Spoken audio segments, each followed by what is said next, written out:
Halo, selamat datang kembali di Sapa Indonesia Malam. Saudara, polemik ijazah Presiden ke-7 Republik Indonesia Joko Widodo masih terus jadi perhatian. Dan salah satu yang jadi sorotan utama adalah siapa sebenarnya sosok besar yang disebut Presiden Jokowi jadi dalang dari dugaan ijazah palsu. Sejauh mana petunjuk-petunjuk yang ada mengarah ke sebuah nama? Dan yang juga jadi sorotan di Sapa Indonesia Malam kali ini, aksi pengibaran bendera bergambar tengkorak Jolly Rogers dari serial anime One Piece jadi kontroversi jelang peringatan kemerdekaan Republik Indonesia. Ada yang menilai ini bentuk kebebasan berekspresi, menyuarakan kritik bagi negara. Tapi di lain pihak ada yang menganggap berisiko jadi gerakan memecah belah bangsa. Sejumlah hal ini akan jadi sajian utama Sapa Indonesia Malam kali ini bersama saya, Friska Clarissa. Dan saya Radi Saputro, inilah Sapa Indonesia Malam selengkapnya.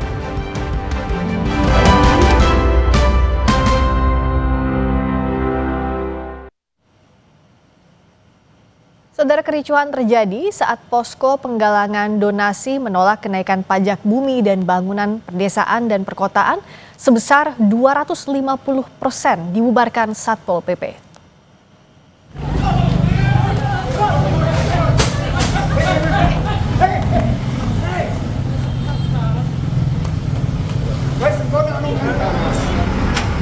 Sejumlah warga berusaha melakukan perlawanan saat Satpol PP membubarkan posko dan mengangkut logistik bantuan hasil donasi dari warga Pati, Jawa Tengah. Petugas berdalih keberadaan posko donasi dinilai mengganggu ketertiban umum. Perwakilan aliansi masyarakat yang mendirikan posko sudah memberikan pemberitahuan ke polisi dan tembusan ke Bupati. Namun sekarang tiba-tiba dibubarkan. Yang penting diterima dulu. Anak siapa? Masukkan semua. Bupati itu dia jadi ke masyarakat. Tahu, Bupati jadinya apa? Tidak naikkan. Gimana itu? Masukkan. Ya, karena kita sudah memberi surat pemberitahuan aksi penggalangan donasi untuk demo 13 Agustus. Suratnya sudah kita kirim ke Pak Kapolres dan kita sudah kirim ke Pak Bupati. Ada juga informasi dari peristiwa sebuah mobil pickup yang mengangkut rombongan undangan pernikahan terbalik hingga membuat belasan penumpangnya, termasuk 2 anak-anak, terlempar. Tidak ada korban jiwa, namun sejumlah penumpang alami luka ringan.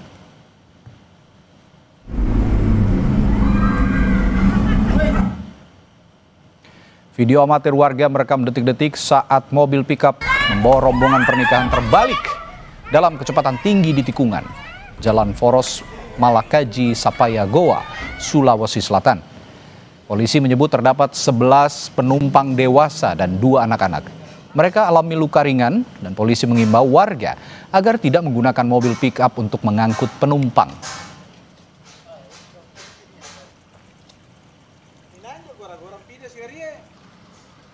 Kondisi penumpang, jadi kami sudah koordinasi dengan warga setempat dan mengecek ke puskesmas setempat bahwa tidak ada korban jiwa dalam kecelakaan lalu lintas ini. Ada luka-luka kah, Pak? Menurut informasi ada cuma lecet kakinya yang langsung pulang ke rumahnya masing-masing. Kita koordinasi dengan pihak Polsek, berharap untuk memberikan sosialisasi terhadap masyarakat bahwa mobil pickup itu bukan untuk peruntukannya memuat manusia ataupun berpenumpang manusia. Yang juga jadi sorotan, rumah warga di Kepulauan Bangka Belitung rusak akibat aktivitas pengeboman tambang batu. Warga pun melaporkan kejadian tersebut ke pihak polisi.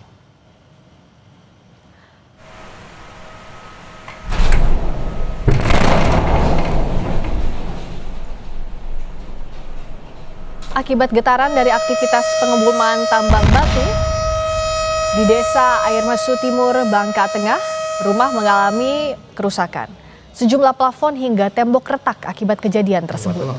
Getaran berasal dari aktivitas pengeboman batu membuat warga resah dan melaporkan kejadian ini ke pihak berwajib.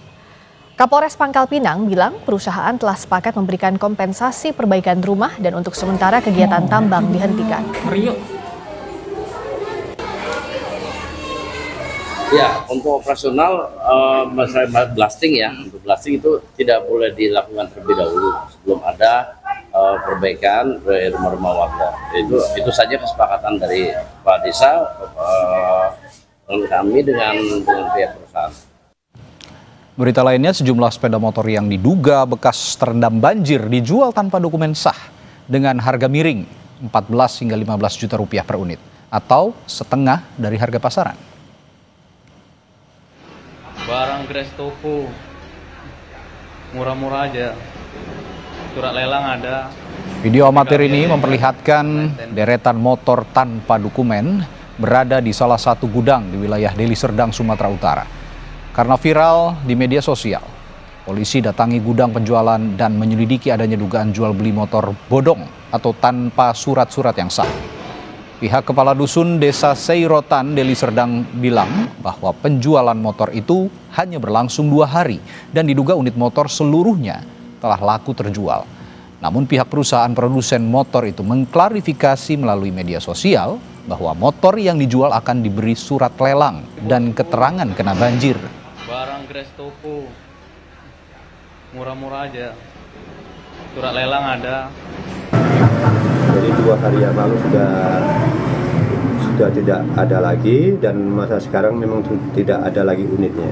Kawan-kawan yang mendengar itu sekitar, kalau di sini sekitar 100-an gitulah. Kalau yang di luar kita nggak tahu. Sepeda motornya informasinya bekas banjir itu, Pak? Iya, bekas banjir, terendam. Kejaksaan Agung menyita 5 mobil mewah dan uang tunai milik pengusaha minyak Riza Khalid. Riza Khalid merupakan salah satu tersangka dalam kasus korupsi tata kelola minyak mentah dan produk kilang Pertamina. Kepala Pusat Penerangan Hukum Kejaksaan Agung, Anang Supriyatna, menyebut 5 mobil mewah ini disita setelah tim kejaksaan menggeledah rumah yang diduga terafiliasi dengan Riza Khalid di daerah Mampang, Jakarta Selatan. Sementara uang tunai ditemukan dari penggeledahan di 3 rumah, yaitu di kawasan Depok, Jawa Barat, Pondok Indah, dan Mampang, Jakarta Selatan. Terkait jumlah nominal uang yang disita, pihak Kejaksaan Agung masih berkoordinasi dengan pihak bank untuk menghitungnya.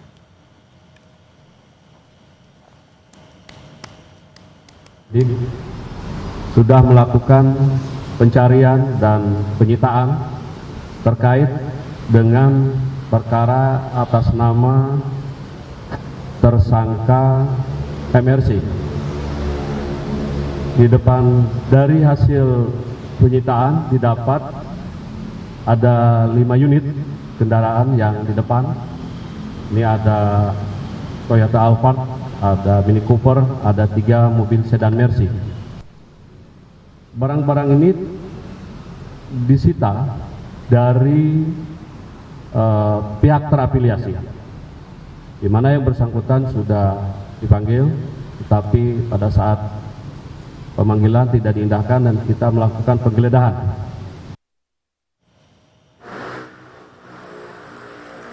Kejaksaan Agung menyatakan tersangka Riza Khalid telah 3 kali mangkir dari panggilan penyidik Jampitsus. Kapus Penkum Kejaksaan Agung, Anang Supriyatna, menyebut pemanggilan ketiga telah dilakukan pada Senin 4 Agustus kemarin. Karena telah 3 kali mangkir, pihak kejaksaan kini tengah memproses upaya hukum selanjutnya terhadap Riza Khalid. Di antaranya dengan menetapkan Riza Khalid masuk daftar pencarian orang atau DPO, serta berkoordinasi dengan Interpol untuk menerbitkan Red Notice. Riza Khalid telah ditetapkan sebagai tersangka kasus korupsi tata kelola minyak mentah dan produk kilang PT Pertamina yang menimbulkan kerugian negara hingga 285 triliun rupiah. Bersangkutan sampai dipanggil hari kemarin sampai tadi malam tidak ada konfirmasi kehadiran yang bersangkutan. Dan kemarin dijadwalkan pemanggilan yang ketiga. Penyidik akan segera melakukan langkah-langkah hukum ke depannya. Ya mungkin nanti sekalian bisa melakukan penetapan DPO-nya nantinya dengan juga red notice juga. Informasi menarik juga datang dari Kejaksaan Agung yang menegaskan segera menahan Ketua Umum Solidaritas Merah Putih Sylvester Matutina yang sudah divonis 1 tahun 6 bulan penjara. Kasus ini terkait laporan kuasa hukum Wakil Presiden ke-10 dan ke-12 Yusuf Kalla ke Bareskrim Polri pada Mei 2017 silam tentang fitnah dan pencemaran nama baik. Kepala Pusat Penerangan Hukum Kejagung, Anang Supriyatna, mengungkap putusan hukum terhadap Sylvester sudah berkekuatan hukum tetap. Putusan hakim segera dijalankan. Vonis 1 tahun 6 bulan penjara itu telah dijatuhkan pada tahun 2019 akibat fitnah dan pencemaran nama baik terhadap Yusuf Kalla melalui sebuah orasi. Informasi dari pihak Kejari Jakarta Selatan, hari ini diundang yang bersangkutan. Kalau dia nggak datang ya silakan aja nanti. Tidak harus eksekusi. Kalau nggak salah hari ini, pastikan aja nanti. Coba tanya nanti ke pihak Kejari Jakarta Selatan. Tapi yang kemarin saya informasi harus segera. Yang sudah inkrah. Sementara itu, Sylvester Matutina mengklaim telah berdamai dengan Wakil Presiden Indonesia ke-10 dan ke-12 Yusuf Kalla terkait vonis kasusnya. Sylvester mengklaim sudah menjalaninya, hanya saja tidak diberitakan media massa. Sebelumnya, Rabu pekan lalu, Roy Suryo dan tim advokasi anti kriminalisasi akademisi dan aktivis datangi kantor Kejaksaan Negeri Jakarta Selatan. Mereka meminta Kejaksaan Negeri mengeksekusi Sylvester Matutina soal perkara fitnah dan pencemaran nama baik terhadap Yusuf Kalla yang diputus sejak tahun 2019.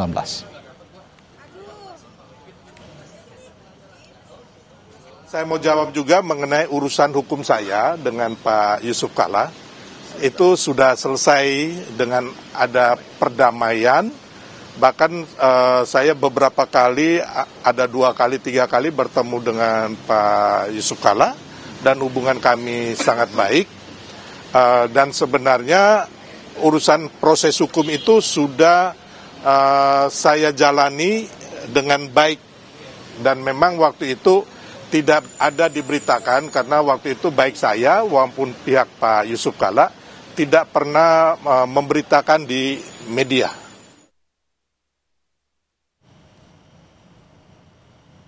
Rekan Yusuf Kalla, Hamid Awaludin, mendukung Kejaksaan Negeri Jakarta Selatan yang akan mengeksekusi Sylvester Matutina atas perkara fitnah dan pencemaran nama baik terhadap Yusuf Kalla yang diputus sejak 2019.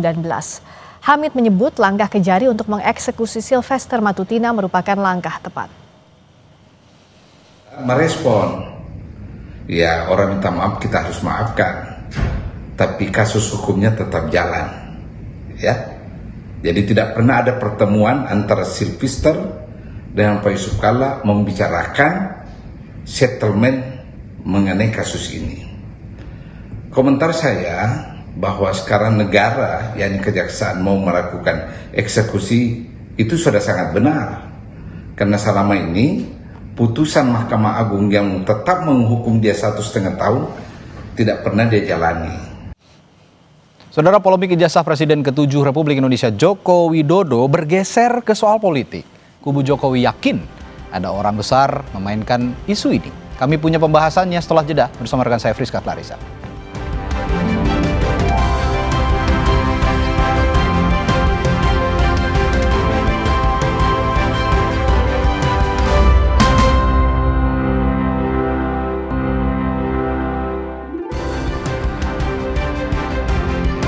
Kembali di Sapa Indonesia Malam bersama saya Friska Clarissa. Polemik ijazah Presiden ke-7 Joko Widodo bergeser ke soal politik. Kubu Jokowi yakin ada dalang besar memainkan isu ini dengan tujuan memisahkan Presiden Prabowo dan Wakil Presiden Gibran.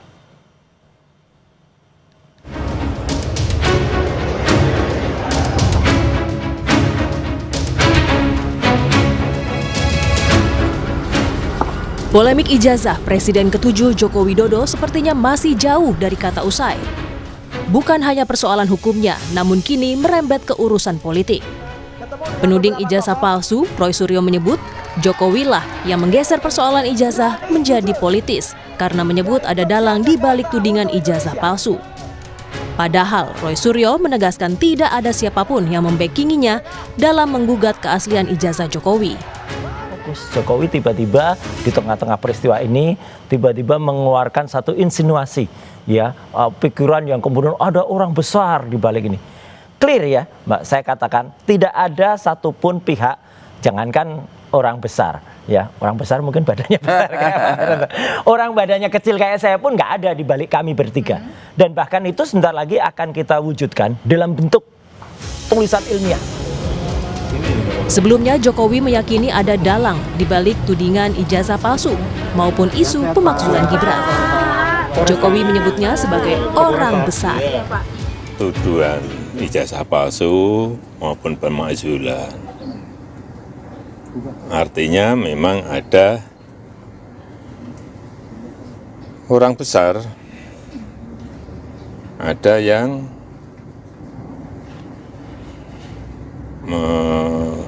backup.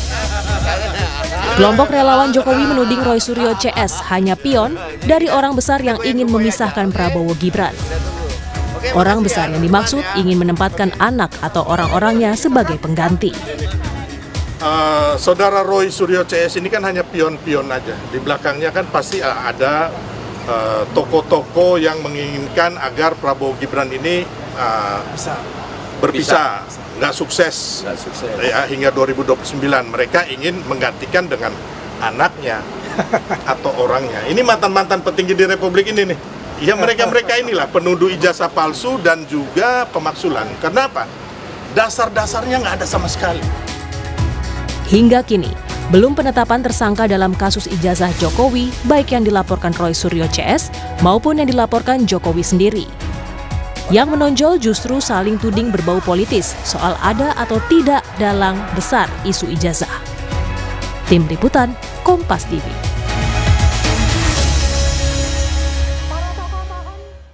Kita akan bahas terkait sosok besar di balik ijazah Jokowi bersama Rehmanan, Wakil Ketua Pradi Bersatu yang juga pelapor penudik ijazah palsu ke polisi dan ahli digital forensik yang menuding ijazah Jokowi palsu, Rismon Sianipar. Selamat malam Bang Rismon, Bang Rehmanan. Ini kalau sekarang sudah sampai mana Bang Rismon after gelar perkara khusus kemarin? Lalu juga di Polda Metro Jaya masih ada laporan dari Pak Jokowi. Kalau dari tim Anda sudah dapat kemana ini progres after ini? Sudah ada undangan lagi, sudah ada undangan untuk klarifikasi lagi atau seperti apa? Belum ada sama sekali, Mbak.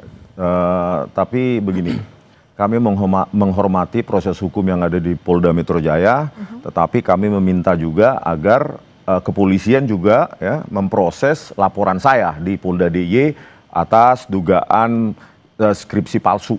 Itu nggak ada progres sampai sekarang? Belum ada. Berikut juga dengan dugaan penyebaran berita bohong terkait dengan bantahan peranan Pak Kasmujo dalam membimbing skripsi dan membimbing akademis. Jadi kalau kepolisian menerapkan prinsip equality before the law, maka semuanya harus jalan sesuai dengan rel hukum yang kita kesepakati begitu. Tapi laporannya waktu di Polda DIY itu diterima kan ya? Kalau dari liputan yang saya lihat sebelumnya itu iya, diterima Mbak. Jadi terutama laporan, saya sudah diperiksa juga pemeriksaan awal, laporan atas dugaan skripsi palsu. Karena kami itu sangat kecewa dengan penjelasan atau metode forensik yang tidak dikenal dalam forensik digital, ya, forensik analog juga begitu. Dirtipidum menjelaskan bahwa lembar pengesahan skripsi Joko Widodo itu produk dari letterpress atau handpress hanya karena telah diraba, dirasakan ada cekungan, langsung disimpulkan secara prematur. Oleh karena itu, supaya Polda DIY melanjutkan proses hukum yang diperlukan untuk menguji apakah lembar pengesahan skripsi tersebut itu berasal dari tahun 1985. Nah, artinya apakah kalau di Polda Metro Jaya didorong untuk diselesaikan oleh pihak Anda, Bang Rehmanan, yang di Polda DIY juga laporannya Bang Rismon harusnya diproses dengan hal yang sama? Ya, artinya kalau terhadap dua laporan polisi ya yang sudah ada ini saya mendukung penuh ya. Secara personal saya mendukung penuh. Biar dua-duanya berjalan aja, beriringan. Tapi pastinya perlu saya jelaskan di sini bahwa Polda Metro Jaya telah melakukan penyitaan terhadap ijazah Pak Jokowi yaitu S1 maupun yang SMA. Nah, sehingga menurut saya yang apapun yang dilaporkan oleh Bang Rismon kepada Polda DIY itu ya pastinya mereka akan sedikit banyak mengalami kelambatan. Karena kenapa? Karena ijazah aslinya sudah disita oleh pihak Polda Metro Jaya. Nah, terkait skripsi mungkin yang disampaikan atau yang dilaporkan oleh Bang Rismon ini ya pastinya kita juga akan minta nanti diuji ya kan, dalam arti ketika proses penyelidikan mungkin masuk nanti ke penyidikan ya kita juga akan meminta biar diuji lab saja. Tapi kalau memang pihak kepolisian nantinya ketika memanggil, mohon maaf Pak Jokowi, dalam hal ini untuk dicek lab barangkali skripsinya, ya kita juga akan mendorong Pak Jokowi untuk di dalam proses penyelidikan untuk diserahkan saja. Karena kenapa? Nanti cek lab itu karena sudah pernah dilakukan ketika di Bareskrim, sebelum masuk penyidikan kan secara sukarela Pak Jokowi telah menyerahkan. Sehingga di dalam laporan yang dilayangkan oleh Bang Rismon ini kami juga akan mendukung penuh. Kami juga akan meminta Pak Jokowi kalau bisa memang serahkan agar proses hukum itu bisa terang benderang seperti itu. Artinya nggak ada masalah dong Bang Rismon, tadi ijazahnya udah disita juga sebagai ijazah analog. Kalau autentisitinya, keasliannya itu belum. Yang kalaupun ada yang diserahkan ya, kita belum melihat berita acara penyerahannya ya. Begitu juga jangan diklaim dulu itu asli, ya kan? Kenapa bisa gitu? Loh, karena kami menemukan banyak fakta kan dari apa yang ditampilkan oleh Dirtividum, jumlah SKS cuma 122. Itu kan syarat untuk sarjana muda di UGM. Itu menurut peraturan akademik UGM tahun 1982. Jadi 122 SKS itu mana cukup untuk melanjutkan ke mendapatkan gelar sarjana penuh di semua fakultas Universitas Gadjah Mada, belum lagi nilai MKDU yang D. Ya, jadi belum lagi ketidaksesuaian tahun KKN. Ya, Dirtividum mengatakan 1983, Pak Jokowi meralat, belum lagi bantahan Pak Kasmujo, dan belum lagi cerita dari Profesor Sofyan Effendi. Jadi makanya jangan diklaim dulu bahwa itu yang diserahkan itu ijazah asli, tetapi ijazah analog iya. Nah, diuji pun belum itu. Bahkan ketika konvers, Dirtividum hanya menampilkan ijazah fotokopi. Dan kami telah melakukan sejumlah analisa ilmiah. Dan itu kami kompilasi nanti. Semoga tanggal 17 Agustus kami susun itu 500 atau 600 halaman untuk membuktikan bahwa kami backgroundnya benar-benar ilmiah. Tidak ada bohir, tidak ada tokoh besar seperti yang dituduhkan oleh Pak Jokowi. Apakah iya betul tidak ada bohir, itu dijawab nanti Bang. Tapi tadi dikatakan oleh Bang Rismon bahwa dari mulai awal konferensi pers di Barreskrim, lalu ijazah yang disita tetap diragukan keasliannya bahwa itu ijazah asli atau bukan? Ya, jadi karena saya selaku pelapor, ya salah satu pelapor di perkara yang kita laporkan itu terkait dengan mungkin Bang Rismon ini sebagai terlapor, saya sudah kemarin diminta untuk datang memberikan pemeriksaan lanjutan. Jadi dari pemeriksaan lanjutan itu sekitar 29 pertanyaan saya sudah melengkapi. Kemudian diteruskan oleh Pak Silverster Matutina dan rekan saya Ade Darmawan juga diperiksa di hari yang sama. Oke, tahan dulu sampai sana. Nah, bagaimana prosesnya pada saat itu usai azan maghrib bagi wilayah Jakarta dan sekitarnya? Kami kembali. Selamat menunaikan ibadah sholat maghrib bagi Anda yang menjalankan, khususnya di wilayah Jakarta dan sekitarnya. Masih bersama dengan Reshumanan, Wakil Ketua Pradi Bersatu, yang juga pelapor penuding ijazah palsu ke polisi, dan ahli digital forensik yang menuding ijazah Jokowi palsu, Rismon Sianipar. Silakan Bung Reshumanan, dilanjutkan tadi soal pemeriksaan ijazah. Ya, terkait dengan pemeriksaan kami ya, salah satunya saya diperiksa di Polda Metro Jaya kemarin, pemeriksaan lanjutan, kemudian ada Bang Silverster juga, kemudian ada rekan saya Ade Darmawan. Nah, dalam pemeriksaan itu sebenarnya kami dihadirkan untuk sebagai saksi atas laporannya Pak Jokowi. Yang ke Polda Metro Jaya, pencemaran nama baik itu ya? Jadi karena laporan-laporan ini telah disatukan, jadi kami juga yang tadinya pelapor juga hadir sebagai saksi untuk laporan Pak Jokowi terhadap rekan-rekan daripada terlapor, kan begitu. Nah, pada saat pemeriksaan kami sudah melihat ada namanya berita acara penyitaan. Nah, dari yang memang disita itu adalah ijazah asli Pak Jokowi. Malah yang disita sekarang adalah ijazah daripada S1 dan SMA. Kalau tadi yang Bang Rismon katakan bahwa ijazah yang disita itu belum tentu asli statusnya. Iya, itu yang artinya kan pemahaman ini kan jadi bias di mana-mana. Tapi polisi tidak mungkin melakukan suatu hal yang artinya melanggar hukum. Ketika dia menyampaikan penyitaan, itu penyitaan terhadap barang aslinya. Jadi bukan penyitaan terhadap barang imitasinya gitu loh. Jadi menurut saya apa yang bisa sah-sah saja ketika Bang Rismon karena kan tidak melihat langsung. Tapi saya rasa karena kita kan warga negara, kita tahu bahwa polisi inilah yang diberikan oleh negara hak konstitusi untuk melaksanakan hukum. Jadi ketika dia melaksanakan penyitaan, menurut saya apa yang dia lakukan itu sudah sesuai dengan SOP gitu. Jadi tidak perlu lagi kita bantah gitu. Artinya pendapat Bang Rismon ini akan membuat makin bias masyarakat. Jadi saya meminta supaya Bang Rismon ini juga harusnya menyerahkan kepada hukum, ya kan, kita ikuti saja, kita lihat nanti. Pastinya saya nyatakan penyitaan itu adalah produk asli yang disita. Produk asli yang disita, nggak usah diraguin harusnya, kata Bang Rismon. Tidak dong, ya, dengan banyak histori kepolisian juga memanipulasi barang bukti digital. Ya misalnya? Kan? Kasus Jessica Wongso, kasus Vina Cirebon, kasus KM50, kasus Verdi Sambo. Oleh karena itu kepolisian perlu pengawasan. Nah, pengawasan itu kan bisa kita lakukan kalau transparan. Kalau bukan hanya klaim-klaim, nah jelaskan kepada publik, tunjukkan aslinya di mana, metode forensiknya apa, output variabelnya apa, baru kita percaya. Apa yang dianggap oleh Bang Rismon dan kawan-kawan itu tidak asli yang disita oleh polisi, seperti yang tadi dikatakan Bang Leshumanan, itu ijazahnya asli kita sesuai kan dengan ketika SOP. kuliah ya menempuh studi terutama di perkuliahan, kita kan ada observasi, pengamatan, terus analisa, baru kesimpulan. Terus kalau hanya diberikan kesimpulan, bagaimana kita percaya? Sementara publik aja pun mengobservasi pun belum pernah. Melihat begitu dalam bentuk digital pun belum pernah. Tapi kita dipaksa untuk percaya. Belum lagi kita minta metode forensik apa yang dilakukan oleh kepolisian. Outputnya bagaimana? Apakah sudah uji kertas, uji tinta, jenis tinta, dan segala macam. Kan tidak pernah ada. Pondasi kami adalah, kalau skripsinya bodong, maka dia akan mengalahirkan ijazah yang bodong juga. Gitu. Identik yang diuji oleh Bariskrim sudah kami bantah. Kami bantah mentah-mentah pada saat sidang gelar perkara khusus, dan tidak ada bantahan dari pihak Pak Jokowi maupun pihak dari Bariskrim. Padahal kami tunggu di situ. Karena apa? Ilmuwan itu bisa salah loh. Kami siap salah dan dihukum begitu. Nah, tapi Bang Rismon, apakah memang kalau dari pihaknya Bang Rismon, ya untuk dijelaskan juga, apapun yang disampaikan polisi, apapun yang disampaikan pihaknya Pak Jokowi pasti dibantahkan, tidak akan ada jawaban memuaskan untuk Bang Rismon dan kawan-kawan. Memangnya apa yang disampaikan selama ini? Kan langsung jump into conclusion. Kan hanya dibilang asli, metodenya apa, penjelasan proses akademiknya saja dari UGM itu nggak pernah dijelaskan secara utuh. Terdaftar sebagai sarjana muda sejak tahun akademik 1980-1981. Tahun akademik berikutnya juga sarjana muda.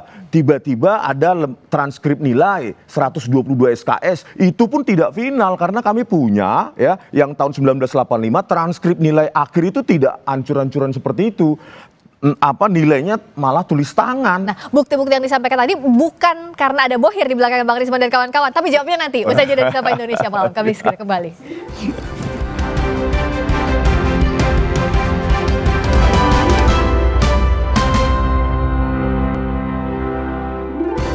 Masih di Sapa Indonesia Malam, Pengadilan Negeri Sleman memutuskan tidak berwenang menangani perkara gugatan perdata soal ijazah Presiden ke-7 Joko Widodo.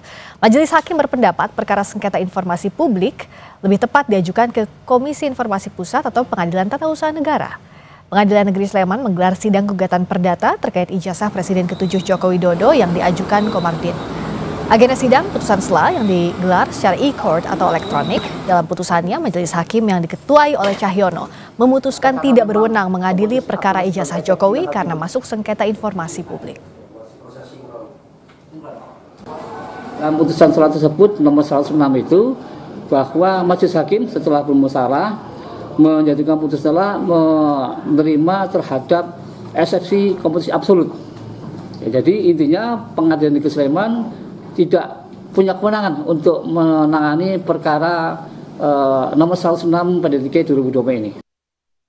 Itu tadi perkara perdatanya. Kalau pidananya masih bersama dengan Bang Rismon juga Bang Leshumanan. Saya ke Bang Rismon, bagaimana menjawabnya secara gamblang bahwa tudingan tokoh besar di baliknya atau bohir lah di balik Bang Rismon dan kawan-kawan itu nggak ada?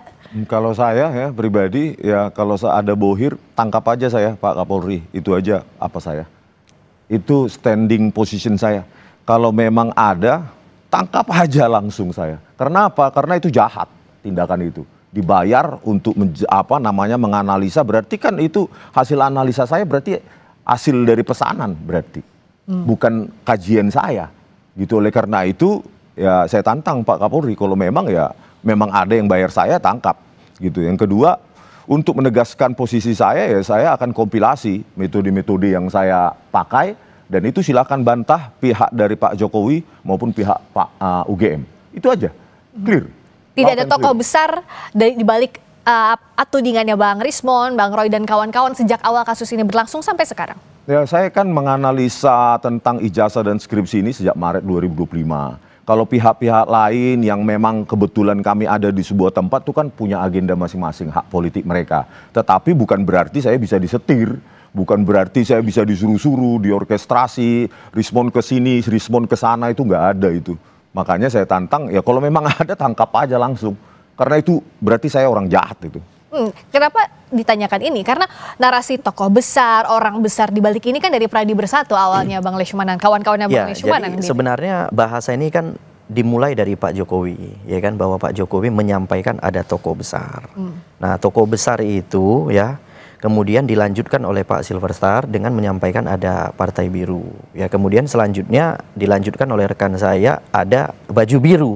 Jadi sebenarnya baju biru itu kalau bisa saya tekankan di sini adalah kembali kepada Pak Roy Suryo, karena dugaan kami dalang daripada penyampaian ijazah-ijazah palsu ini berasal dari Pak Roy Suryo. Bukan tokoh politik tertentu. Jadi Pak Roy ini kan dulu memang berafiliasi di salah satu partai, tetapi kan sudah tidak. Tapi kami tidak ke sana ya sebenarnya arahnya. Kami sudah cuman mau menyampaikan bahwa tokoh itu adalah Pak Roy Suryo. Itu yang saya perlu sampaikan. Gitu. Karena dalam beberapa kesempatan saya perhatikan Pak Roy Suryo menggunakan baju biru. Jelas itu. Bang Silvestar juga pernah bilang mantan petinggi Indonesia. Siapa maksudnya petinggi itu? Nah, kalau petinggi itu ya artinya mungkin Pak Roy kan juga salah satu mantan petinggi kan sebenarnya kan.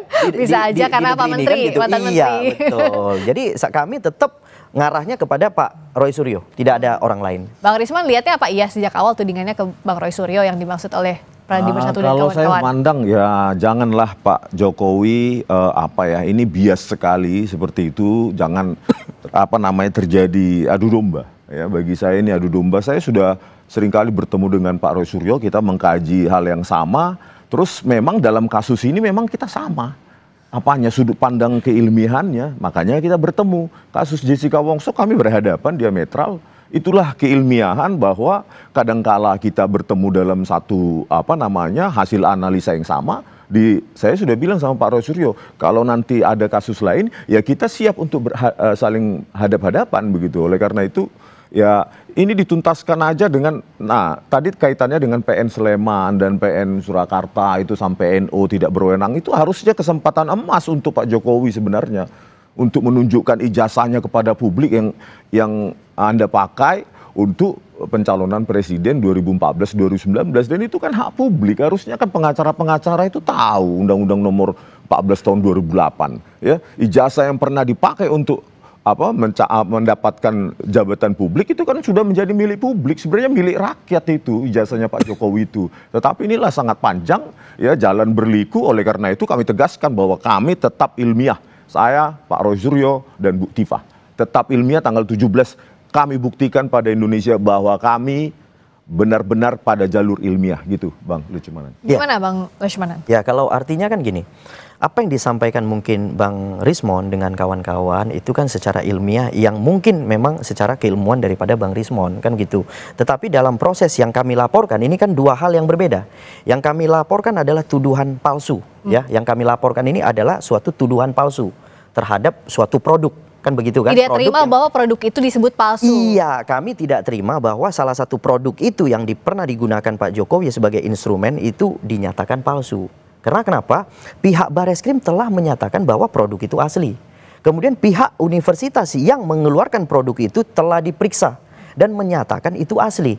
Kemudian ada teman-teman kuliahnya Pak Jokowi telah diperiksa dan menyatakan memang benar berkuliah dengan bersama gitu. Artinya dengan metode, dengan perbandingan itu kami menyimpulkan memang ini adalah tuduhan palsu. Sehingga terhadap laporan kami maka dinaikkanlah dari tahap penyelidikan ke penyidikan. Jadi yang bisa saya komentari di sini adalah bahwa laporan kami telah naik penyidikan. Metode yang akan digunakan terhadap pemeriksaan laporan itu mungkin kami juga akan menggunakan ahli. Ya kan, mungkin ahli yang akan disediakan oleh pihak polisi gitu. Jadi sehingga ya boleh-boleh saja nanti Bang Rismon dan kawan-kawan memberikan keterangan itu pada proses penyidikan. Ketika dipanggil kooperatif datang sampaikan seluruh metode-metode itu disampaikan. Nah, nanti metode yang disampaikan dalam BAP itu akan diuji kembali oleh ahli yang disediakan oleh pihak kepolisian. Oke, berarti last but not least untuk dua-duanya Bang Rismon dulu. Satu, untuk adu bukti saat untuk kasus yang sudah naik penyidikan, termasuk menunggu juga laporannya Bang Rismon bagaimana nanti nasibnya. Yang kedua, adu bukti juga bahwa tidak ada orang di balik Bang Rismon dan kawan-kawan. Itu apa yang mau disampaikan? Ya ini makanya kami menuliskan secara komprehensif ini, silahkan dibantah nanti ya mau. Sebenarnya bantahan itu yang paling efektif adalah pada saat gelar perkara khusus, dan kami inginkan harusnya terbuka untuk publik. Tetapi apa yang kami dapatkan zonk. ahli dari yang didatangkan oleh Pak Jokowi juga tidak membantah apapun tentang argumentasi kami. Oleh karena itu kami kompilasi, dan ini kalau memang Polda memanggil kami lagi, ya kami jelaskan. Kalau bisa BAP itu 500 halaman nanti kami buat. Silahkan ketik begitu loh. Oleh karena itu ya kami tetap berpendirian yang sama dari dulu. Saya sejak meneliti Maret 2025 ini, saya pergi ke lapangan. Tapi diprotes, kok sudah kesimpulan, ya inilah untuk memperkuat fakta lapangan dengan analisis secara komputer gitu loh. Bahwa digital forensik itu dalam kasus besar pernah kok dipakai untuk menyelesaikan atau mengotentikasi, menunjukkan bahwa dokumen analog palsu. Dua bisa saya katakan yaitu Killian Document dan Hitler's Diaries. Itu dokumen analog palsu ya, disimpulkan, digunakan digital forensik untuk mengotentikasi, untuk membuktikan bahwa itu palsu. Jadi mana salahnya? Apa yang kami lakukan sudah dilakukan oleh negara maju gitu loh. Argumentasi pihak Pak Jokowi mengatakan dokumen analog hanya bisa diforensik secara analog. Tolong googling yang saya katakan dua kasus besar tersebut. Oke, kalau dari Bang Laksmana untuk lawan BAP 500 halaman tadi gimana? Ya, itu artinya gini, saya nggak mau masuk terlalu dalam kepada proses penyidikan karena proses penyidikan ini kan milik polisi. Artinya saya tidak mau mempengaruhi penyidikan polisi. Nah, cuman setahu saya secara SOP dari pihak kepolisian, apa yang akan Bang Rismon nantinya sandingkan dalam BAP itu, mereka akan sandingkan juga dengan ahli yang mereka siapkan. Sehingga jadi gini, sesuai pasal 184 KUHP hukum acara, bahwa keterangan saksi, keterangan ahli, kemudian keterangan petunjuk dan alat bukti surat yang nantinya mungkin keterangan, mohon maaf, terdakwa. Terus kalau berbeda dari keahlian dari pihak polisi, itu yang benar begitu? Itu yang akan dipakai pastinya. Gitu loh. Artinya masa karena hanya dia ahli dari kepolisian langsung mengatakan kami salah? Oleh kepolisian itu pastinya kan dia akan memberikan keterangan sesuai dengan keahliannya. Sehingga jangan kita menilai keahliannya. Ya kan? Tapi dia menilai keahlian kami? Karena ada laporan. Ada laporan yang sedang berjalan, kemudian laporan ini telah naik penyidikan. Sehingga memerlukan pendapat daripada ahli. Baik. Itu sesuai hukum acara. Jadi jangan kita bantah hukum acara ini. Oke, melodramanya masih berlanjut. Tampaknya di proses pembuktian masing-masing silahkan siapkan. Termasuk apa saja yang baru. Kalau bukti-bukti tadi kan sudah disampaikan. Masih banyak. Masih banyak yang saya simpan. Apa saja episode baru yang akan dikeluarkan Bang Rismon dan juga Bang Laksmana dan kawan-kawan. Kita akan nantikan. Terima kasih Bang Laksmana. Terima kasih juga Bang Rismon Sianipar.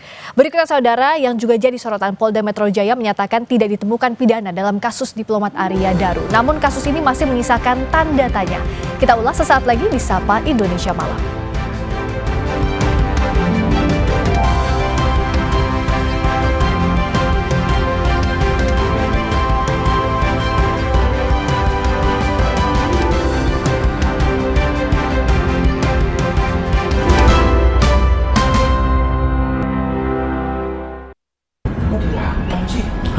Foto Pak. Apa? Foto 8 menurutnya. Sampah malam-malam tuh CCTV-nya kan pasti nggak pernah, soalnya kan ada bak sendiri kan itu. Berada tinggal provinsi. Itu tugas ini. Apakah ada laporan barang hilang seperti mungkin handphone dan lain sebagainya? Tidak ada sama sekali. Tidak ada informasi lost and found terkait dengan hal tersebut. Oke. Berarti dia berangkat ke Kemenlu itu sudah tidak bawa HP. Dia mungkin merasakan mungkin di HP itu ada ancaman.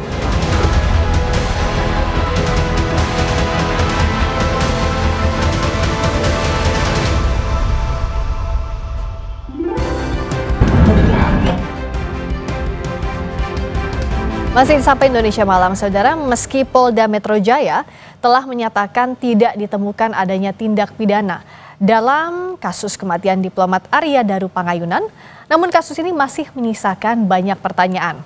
Penelusuran jurnalis Kompas TV dalam program Dipo Investigasi berhasil mengungkap beberapa kejanggalan dalam kasus kematian diplomat Arya Daru.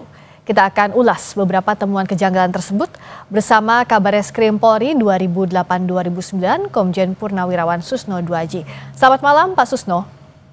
Selamat malam Mbak Priska, selamat malam para pemirsa. Selamat malam Pak, kita akan bedah satu persatu yang masih menyisakan tanda tanya di kematian diplomat Arya Daru. Kita mulai dari sebelum ditemukan meninggal dunia, diplomat Arya Daru ini kan sempat terekam CCTV membuang sampah di kosannya. Nah, penjaga indekos ini menyatakan bahwa tidak biasanya Arya membuang sampah pada malam hari. Kita dengarkan dulu ya Pak, pernyataan dari penjaga indekos berikut ini. 1 sampai jam 5 ada hal yang, kalau ada halangan misalnya fisik, itu kan pasti kebangun, ini nggak ada ya? Nggak ada. Amat, Bo. Kita lihat di CCTV itu pas dibuka itu, nah ini kok buang sampah malam-malam, pas gerimis pula gitu kan. Oh itu gerimis ya? Iya. Biasa buang sampahnya kemana sih Mas? Depan sana. Oh udah seberang? Ya ini nih, depan tembok ini. Oh jauh berarti ya? Maksudnya nggak tertutup ya, terbuka ya? Buang sampah malam-malam tuh? Pas CCTV-nya kan pasti. Nggak pernah? Nggak pernah, soalnya kan ada bak sendiri kan itu, depan pintu itu. Itu juga yang jadi pertanyaan kan? Kalau buang sampah kenapa nggak di situ aja? Tiap hari, padahal tiap hari saya buang, tiap pagi. Dari situ. Tiap pagi masih siang? Iya, nah, tapi ke malam itu buang sendiri. Dan agak banyak kayaknya ya? Nggak tahu saya juga. Kalau lihat di CCTV agak besar gitu. Lumayan jelas, biasanya walaupun banyak, itu tetap di situ biasanya sih. Oh, tetap di situ? Iya, biasanya, iya. Terus masih yang buang? Saya tiap hari sama saya bagian kebersihan sini kan. Tadi soal kebiasaan membuang sampah. Ada behavior, ada kebiasaan yang tidak sama pada hari itu. Kebiasaan atau tindakan seperti ini bisakah jadi salah satu bahan penyelidikan atau tidak, Pak Susno? Bisa, dan itulah yang menjadi bahan penyelidikan, hal yang tidak biasa gitu. Kalau sesuatu yang rutin, misalnya mandi pagi jam sekian, makan pagi jam sekian, itu tidak banyak penyidik atau penyelidik mendapat petunjuk. Tapi dengan sesuatu yang di luar kebiasaan, membuang sampah tidak pada tempatnya seperti yang biasa, kemudian waktu tidak seperti pada yang biasa, itu suatu petunjuk sangat berharga bagi penyelidik. Nah makanya sampahnya kan dicari dan ketemu. Dari sampah itulah didapatkan beberapa petunjuk. Nah yang kita tidak diberi penjelasan secara resmi oleh aparat penyelidik apa di dalam itu. Tapi terungkap sedikit kepada masyarakat kan, oh isinya barang begini, tapi itu kan masih debatable karena Polri tidak menjelaskan secara rinci apa barang itu digunakan untuk apa dan dampaknya pada apakah itu menyebabkan dia bunuh diri. Itu ada katanya kan Polri bukan bunuh diri ya, dia meninggal tidak melibatkan orang lain, itu apa ada kaitannya dengan sampah itu apa tidak dijelaskan. Nah mengapa tidak dijelaskan, karena Polri sudah mengatakan bahwa hal-hal yang bersifat privat tidak dikemukakan di ranah publik, itu saja alasannya. Oke. Tapi hal privat itu kan misalnya seperti isi sampahnya apa begitu, itu bisa jadi sudah diselidiki polisi tapi tidak bisa dibuka ke publik, begitu Pak Susno? Sudah, kan Polri kan sudah menjelaskan itu di depan Kompolnas, di depan Komnas HAM, dan siapa lagi aparat-aparat yang diundang waktu presentasi di Polda Metro Jaya. Iya, nah, tapi karena pribadi itu ya? Sayang beliau itu tidak menjelaskan kepada publik, kalau saya nggak ikut gitu. Iya. Tapi saya dapat bocoran dikit dari beliau gitu, tapi saya nggak begitu yakin karena bocoran bukan dari tangan pertama gitu. Iya. Iya, tapi artinya memang kebiasaan, apa yang terkait dengan kebiasaan yang tidak biasa itu yang biasanya memang diselidiki begitu ya Pak Susno ya? Itu sangat-sangat itu menjadi bahan penyelidikan utama. Ya, bahkan utama begitu biasa. Ya. Ya, misalnya saja ya. Ya. Mengapa dia berada di lantai 12 Kementerian Luar Negeri? Ya. Kenapa kok bisa di sana begitu? Itu kan nggak biasa ya? Nggak biasa, bukan sesuatu hal yang itu tiap minggu dia ke sana atau tiap malam Jumat Kliwon dia nyepi di situ. Nah, ini kan tidak biasa dia ke situ. Nah, bicara soal ini Pak, pengelola mal di mana terakhir Arya terlihat sebelum menuju ke kantor Kemlu yang tadi kita sempat bahas, bilang bahwa tidak ada laporan barang hilang di hari Arya Daru berada di mal. Pengelola mal juga menyatakan bahwa pengunjung tetap bisa menyewa taksi meski tanpa ponsel. Kita dengarkan dulu pernyataannya. Juli dari sore hingga malam ketika Arya Daru dan dua temannya berada di Mall GI, apakah ada pelaporan mungkin aktivitas yang janggal di Mall GI? Tidak ada Mas, jadi beliau benar-benar kami treat sebagai customer reguler, customer pada umumnya. Jadi tidak ada laporan bahwa ada kejadian apa dan sebagainya di sini. Jadi kami baru tahu ketika pada saat kami diminta untuk memberikan CCTV tersebut. Termasuk juga mungkin apakah ada laporan barang hilang seperti mungkin handphone dan lain sebagainya? Tidak ada sih Mas, tidak ada informasi lost and found terkait dengan hal tersebut. Oke. Yang terakhir tertangkap kamera adalah ketika Arya Daru itu menunggu taksi ya Mbak ya.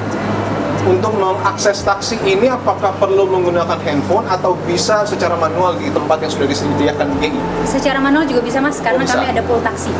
Kami ada di area East Mall ada, di area West Mall juga ada.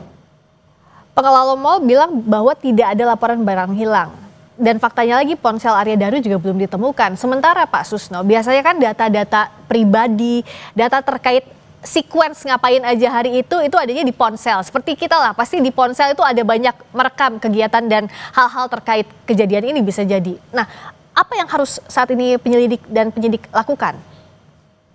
Penyelidik sudah mengatakan ya, handphonenya itu tidak ada. Ya. Jadi kalau hilang itu kan berarti itu tanpa dimaui oleh HDP ya, tanpa kemauan dia sendiri barang itu nggak ada. Nah hilang, tapi atau tanpa dikehendaki oleh HDP, tahu-tahu ada yang ngambil, itu namanya dicuri. Nah tapi ini kan handphone itu tidak ada. Nah handphone itu tidak ada, sudah dilacak oleh penyelidik. Handphone itu terakhir kontak dengan nomor berapa, dan apa yang dibicarakan. Dan itu juga bisa digunakan sebagai petunjuk oleh penyelidik mengapa handphone itu sampai tidak ada. Nah, tidak adanya itu hilang apa dihilangkan gitu. Nah, iya. Nah, hilang atau dihilangkan itu kan hilang dan hilangkan itu kan dua hal yang berbeda. Dihilangkan berarti ada intensi sengaja dari dirinya sendiri atau bahkan orang lain terkait.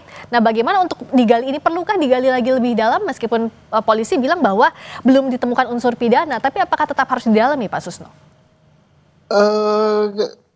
Kalau didalami sudah kan, katanya Polri kan tidak ditemukannya handphone itu tidak masalah karena handphone itu telah terkonek kepada perangkat-perangkat yang lain, misalnya perangkat lawan bicaranya atau terkonek kepada operator atau terkonek kepada laptop gitu. Nah dari sanalah Polri sudah mendapatkan beberapa keterangan yang sehingga dia bisa menyimpulkan sampai tidak ada pihak ketiga yang terlibat. Tetapi persoalannya yang menimbulkan tanda tanya besar itu kan kita ini kan termasuk saya gitu ya. Saya ingin sekali tahu gitu, apa sih dalam itu. Nah kemudian ditutup dengan penjelasan itu hal-hal yang privat. Nah tambah lagi saya penasaran. Karena saya kan tidak punya jabatan lagi di Polri. Jadi Kompolnas bukan, penasihat bukan gitu kan, saya tidak diajak gitu. Nah, tetapi kan saya walaupun sedikit-sedikit lah bisa tahu lah karena masih ada jalur ke situ ya. Tetapi penjelasannya ke saya kan tidak resmi gitu kan. Iya, betul. Nah, sehingga saya sangat memahami ada hal yang privat gitu ya. Iya. Jadi artinya ada hal yang privat, ini saya mau jelaskan lagi, mau tanyakan lagi ke Pak Susno. Memang tidak semua hal bisa dibuka oleh polisi ke publik. Meskipun itu dalam hal misalnya pernyataan terkait dengan satu kasus tertentu. Memang itu lumrah dilakukan. Pertanyaan awamnya demikian. Terutama untuk kasus-kasus yang akan merugikan dignity ya. Dignity artinya harga diri ya. Harga diri dari keluarga itu. Terkecuali ya kalau memang keluarganya bilang, ya udah silakan dengan gamblak buka aja ke publik gitu kan lain ya. Tapi kan apakah ada itu, dan saya yakin ya bahwa satu hari sebelum press release itu kan sudah ada keterangan kepada beberapa pejabat termasuk pada Kompolnas itu presentasi oleh penyidik Polda Metro di internal tapi mengundang pihak luar yang berkepentingan gitu ya. Nah setelah itu konon kabarnya ya entah benar atau enggak, saya tahu bahwa pihak keluarga pun diberitahu tapi terpisah dengan acara presentasi itu. Diberitahu masalahnya apa gitu.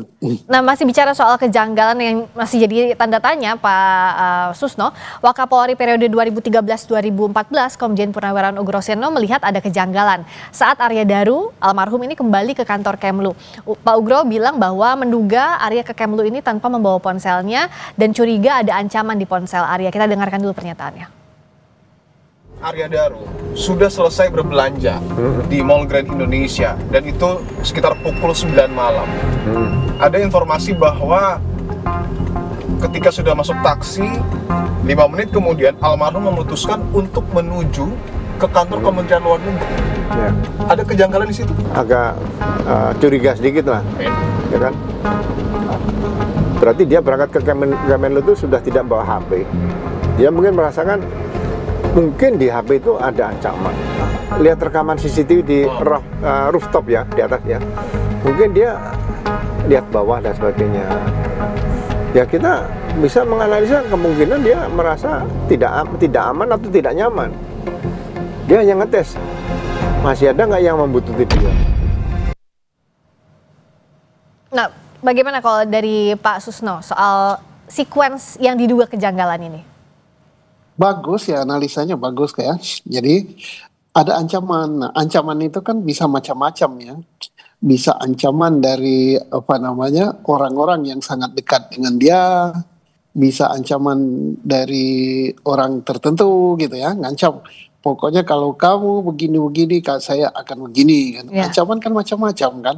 Akan dibuka rahasia itu ancaman, atau akan dibukakan sesuatu yang terkait dengan masalah-masalah pribadinya, itu ancaman juga. Karena ancaman itu tidak harus selalu menyakiti tubuh, tidak harus selalu itu berkaitan dengan jiwa kan.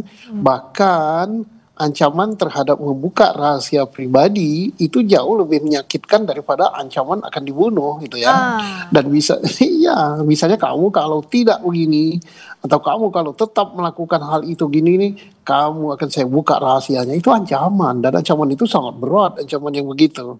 Iya, dan kalau ada ancaman, bisakah dikatakan masih ada kemungkinan tindak pidana atau tidak serta-merta, Pak Susno? Tergantung ancamannya.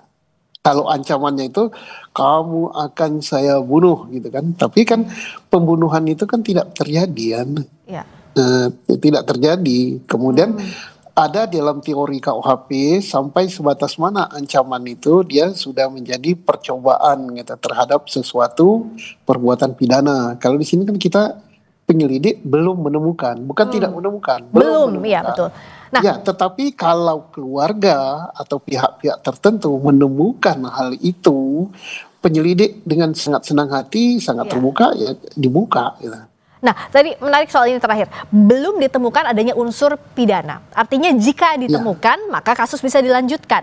Nah, pintu masuk mana yang paling mungkin? Misalnya kalau dari keluarga, apakah bukti baru berupa apa, Pak Susno, yang bisa misalnya digunakan untuk membuka kasus ini? Apakah ada otopsi atau apa, Pak Susno?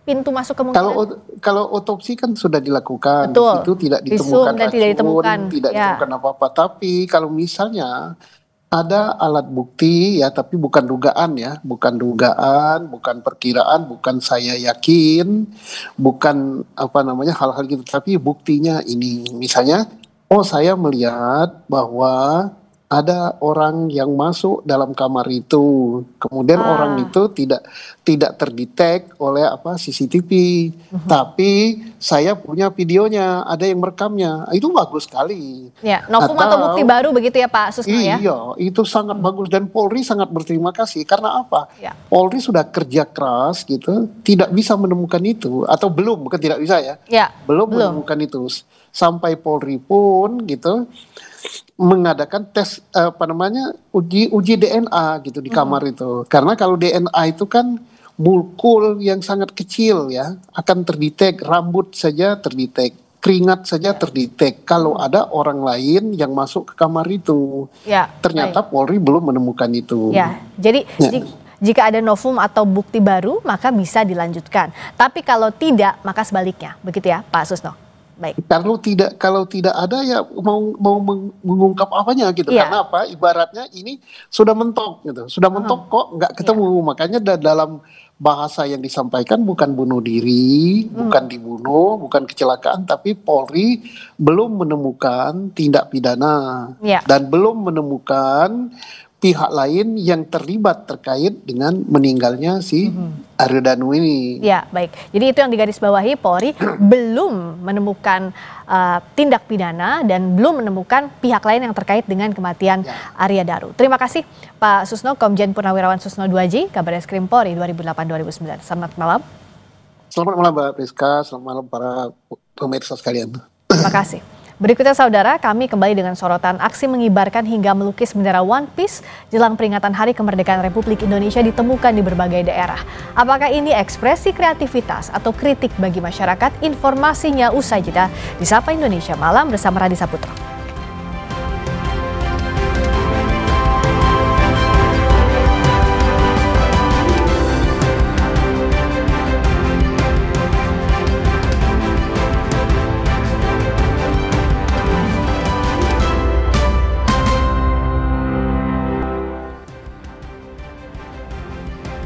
Saudara, aksi pengibaran bendera bergambar tengkorak Jolly Rogers dari serial anime One Piece jadi kontroversi jelang peringatan kemerdekaan Republik Indonesia. Belakangan aksi mengibarkan hingga menggambar bendera One Piece ini berkembang ke berbagai daerah. Jelang peringatan kemerdekaan Republik Indonesia, bendera bergambar tengkorak Jolly Roger dari serial anime One Piece jadi kontroversi. Awalnya, aksi mengibarkan bendera One Piece dilakukan sejumlah pengemudi truk, seperti yang terjadi di Pelabuhan Ketapang, Banyuwangi, Jawa Timur. Aksi mereka lantaran geram berhari-hari tertahan menanti penyeberangan ke Bali. Menurut saya ini protes dari rakyat, karena saya rasa sih untuk sila kelima sudah tidak ada bagi rakyat kecil. Dokter kemacetan ini ya cukup melelahkan.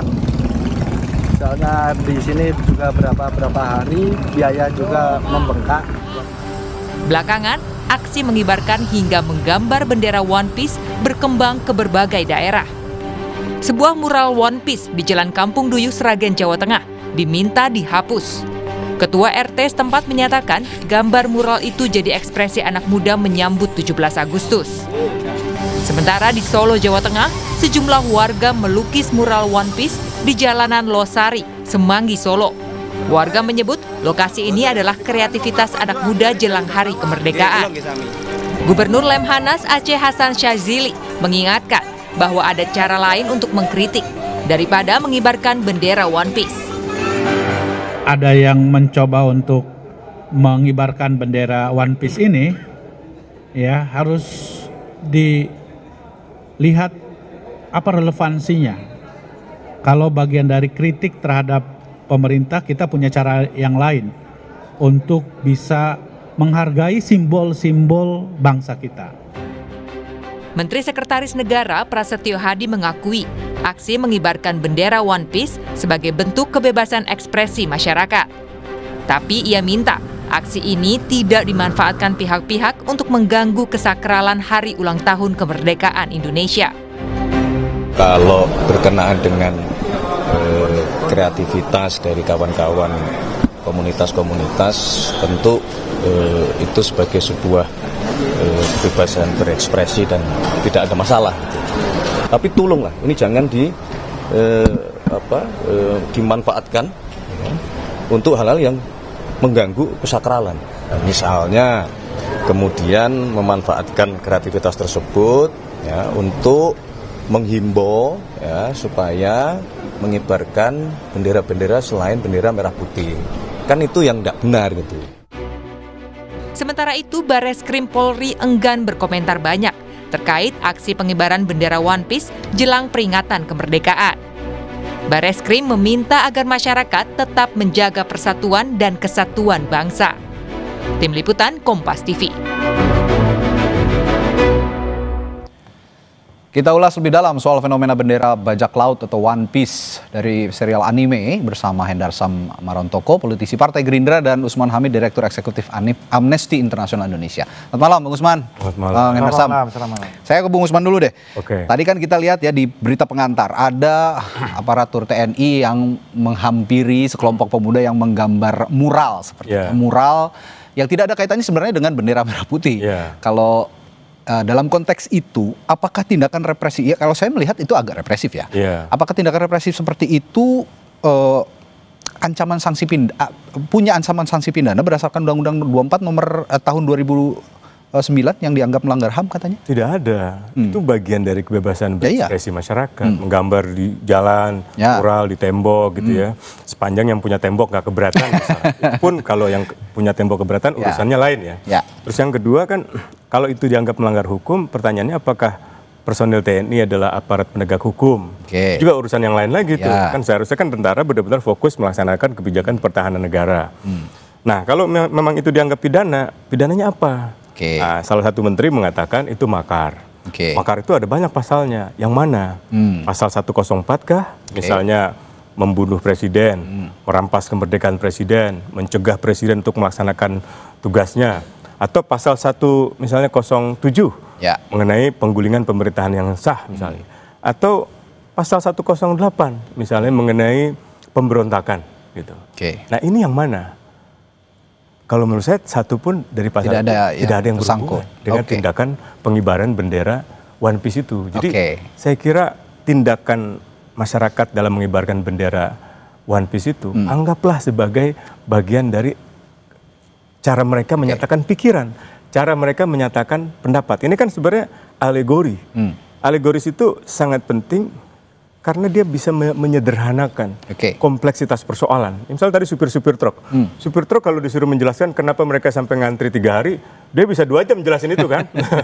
Tapi habis itu dia tunjukkan dengan suatu alegori gitu kan. Dengan satu simbol yang mungkin dia tonton dari film itu. Dan penggunaan produk-produk pop culture kayak misalnya bendera, atau misalnya istilah-istilah kayak Konoha. Atau dulu zaman 98 saya itu pakai poster film Saving Private Ryan. Jadi film itu menggambarkan kesia-siaan dalam perang. Kesia-siaan perang itu karena pemerintah suatu negara mengirimkan tentara yang tidak berpengalaman ke suatu medan perang, yang akhirnya mengakibatkan tentara kita itu mati gitu. Nah jadi metafora, alegori, aforisme itu menurut saya kekayaan budaya kita yang harusnya dihormati, dihargai kan daripada masyarakat misalnya merusak pelabuhan kan nggak mungkin kan gitu kan. Tapi di sisi lain, saya ke Bung Hendar Sam nih. Di sisi lain Bung Hendar Sam, tadi juga di berita pengantar kita lihat ada bendera merah putih disandingkan dengan bendera One Piece. Nah, apakah itu yang dinamakan juga delik pidananya di situ ada? Karena kan diatur juga dalam Undang-Undang Nomor 24 tahun 2009 tentang bendera, bahasa dan lambang negara. Ya, jadi memang kan saking sakralnya bendera negara ini sampai harus dibuatkan suatu undang-undang tertentu. Ya kan, tentang bendera negara, tentang lambang negara, tentang lagu kebangsaan, tentang bahasa kan seperti itu. Jadi saya rasa ini, saya konteksnya sama seperti disampaikan oleh tadi Mensesnek, bahwa kenapa gerakan ini terjadi, pemerintahan Pak Prabowo ini sangat terbuka sekali dengan segala macam kritik. Ya, Mas Usman mungkin juga sudah sama-sama tahu di pemerintahan Pak Prabowo ya, yang kalau kita lihat dengan sebelumnya, apakah orang yang bersuara vokal ini sampai ada banyak ditangkap-tangkapin ya. Saya oposisi 2019 ratusan bahkan ribuan mungkin, dengan beliau juga mungkin kita yang memberikan itu sangat jauh ya untuk dari sisi ininya. Cuman maksud saya kan ada 2 hal yang harus kita lihat, bahwa satu ya kan, gerakan ini sebagai ekspresi sosial dan politik dan juga kreativitas kita terbuka, sangat terbuka dengan hal tersebut. Tapi satu ya kan, jangan kita mendowngrade bendera merah putih ini disandingkan dengan anime apa namanya One Piece ini. Satu ini bukan kultur bangsa Indonesia. Anime ini dari infiltrasi dari Jepang. Dan kedua, konteksnya juga nggak semua juga tahu ini apa namanya itu filosofi dari One Piece ini. Harus nonton dulu kayaknya. Harus nonton dulu. Saya juga cek baru nggak ada yang tahu ini FOMO juga ya kan. Yang ketiga, One Piece ini kan perompak. Nah kan gitu kan. Yang ketiga juga menjelang apa namanya itu proses hari kemerdekaan kita. Bagaimana kita berdarah-darah.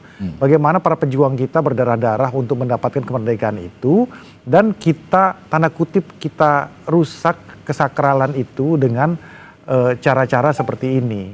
Sebenarnya kalau momennya itu dilakukan tidak ya kan, tidak apa namanya itu menyandingkan dengan bendera merah putih, tidak dalam apa namanya itu countdown menuju 17 Agustus di tahun ini mungkin nggak akan sebesar ini, nggak akan seramai ini. Nggak akan seseram ini. Jadi yang ujungnya yang kita lihat ujungnya memang politiknya agak sedikit kental di sini.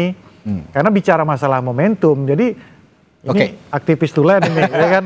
Saya beliau pun tahu nih, kan pasti ada apa nama itu, ada aroma politis yang ingin untuk Tapi sampai sekarang juga belum tahu yang berada di balik ini siapa. Tahu juga ini kan kayaknya civil society aja, gerakan spontan aja gitu loh. Percetakan. Dan itu menumbuhkan ekonomi baru. Nah, balik lagi. Kan kalau kita lihat ini kan dari teman-teman odol tadi kan. Harusnya kan konteksnya konteks odol aja dong gitu loh. Tapi kan ketika itu melebar ke mana-mana, jadi ada gerakan antras terhadap pemerintah. Kan gitu kan. Dan ini yang menjadi paradoks buat saya ya, bahwa bagaimana kita bisa melihat situasi kritis ini benar-benar kritis seperti itu apa enggak? Bagaimana 30 tahun Reza Khalid menguasai Pertamina, ya kan? Bagaimana mafia pupuk selama ini tidak pernah tersentuh, ya kan? Bagaimana petani ketika panen, ya kan, tidak bisa menikmati mungkin hasil itu reaksi dari hal-hal seperti itu kan dari masyarakat.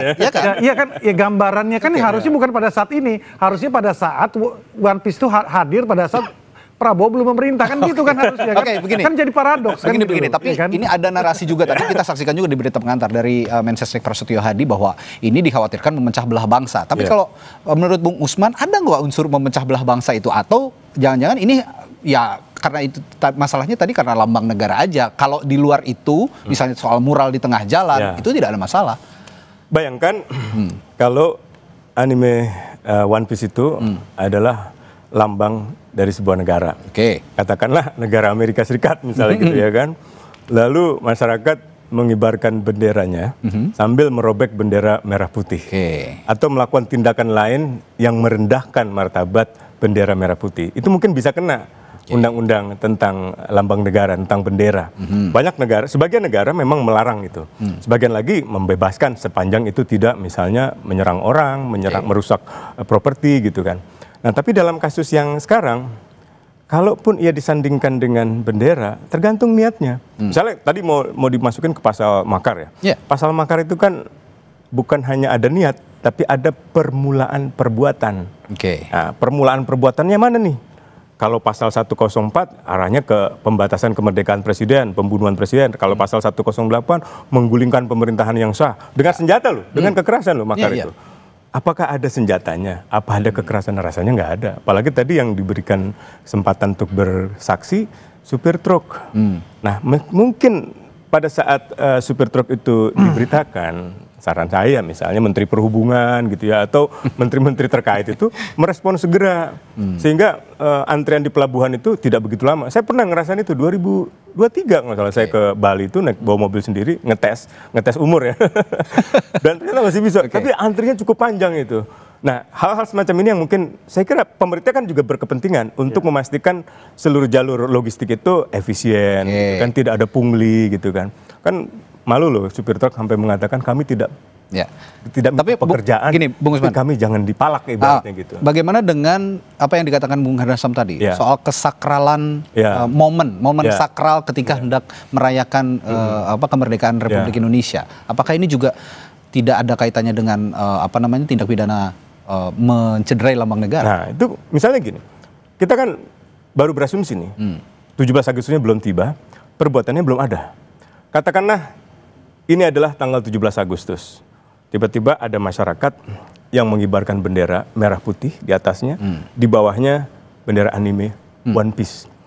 Lalu masyarakat mengatakan, ya Tuhan, terima kasih atas kemerdekaan politik negara kami.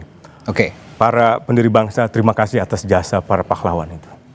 Namun setelah kami refleksikan selama 80 tahun, kami merasa kemerdekaan itu masih jauh. Tadi kan Pak supir truk mengatakan keadilan sosial belum tercapai. Sila kelima ya. Kalau ia ungkapkan dalam kehusyuan semacam itu, dalam kekhidmatan semacam itu, dan kebetulan dia mungkin kelahiran tahun 2000-an atau anak Gen Z gitu, caranya adalah melampiaskan dengan alegori sebuah film gitu. Susah kan kita mengatakan itu ada unsur kejahatan gitu. Tapi dengan analogi supir truk seperti itu, hanya seorang supir truk memiliki analogi seperti itu, punya intelektualitas yang sebagus itu, menurut saya sangat-sangat hebat mereka. Hebat loh. Iya, jadi itu kan kehebatan dan kecerdasan seseorang dalam menjelaskan suatu masalah bukan pada caranya yang rumit, apa pada diksi atau istilah yang berat-berat gitu. Tapi kemampuannya menyederhanakan itu dalam sebuah metafora, sebuah alegori. Lihat aja kitab-kitab suci, isinya kan metafora, alegori, aforisme, sufi-sufi seperti Jalaluddin Rumi itu menggunakan ilustrasi-ilustrasi yang tidak langsung dengan bahasa lain, dengan kata lain, dengan menggunakan sastra sebenarnya itu. Tapi ini ada yang unik nih. Ya, gimana? Saya tanyakan ke Bung Hendra Sam nih ya. Tim riset kami punya punya informasi bahwa ternyata bendera One Piece ini pernah dipakai atau pernah disinggung oleh Wakil Presiden Gibran Rakabuming Raka. Apa pendapatnya? Tapi dijawab dulu. Setelah jeda di Sapa Indonesia Malam, tetap bersama kami.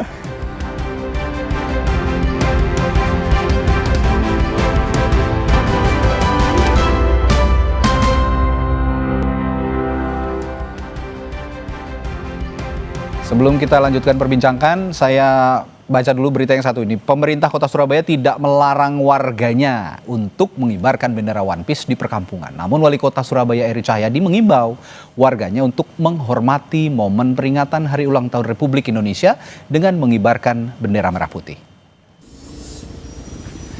Dari data Badan Kesatuan Bangsa dan Politik Bakes Bangpol Kota Surabaya, terdapat 6 titik lokasi pengibaran bendera hingga grafiti di perkampungan berlambang One Piece. Namun bendera dan gambar One Piece itu telah diturunkan dan dihapus oleh aparat. Menanggapi hal itu, Wali Kota Surabaya Eri Cahyadi bilang tidak ada larangan pasti warga untuk mengibarkan bendera kartun anime One Piece. Tetapi Eri memohon kepada warga Surabaya untuk tidak mengibarkan bendera lain selain bendera merah putih, khususnya di bulan kemerdekaan ini untuk menghargai perjuangan para pejuang dan tidak mengurangi makna dari kemerdekaan Republik Indonesia. Pada warga Surabaya, gak ono larangannya memang. Apakah mau benderanya Naruto sampai kayak no bendera animenya One Piece sampai pasang, ada aturan larangannya? Gak ada.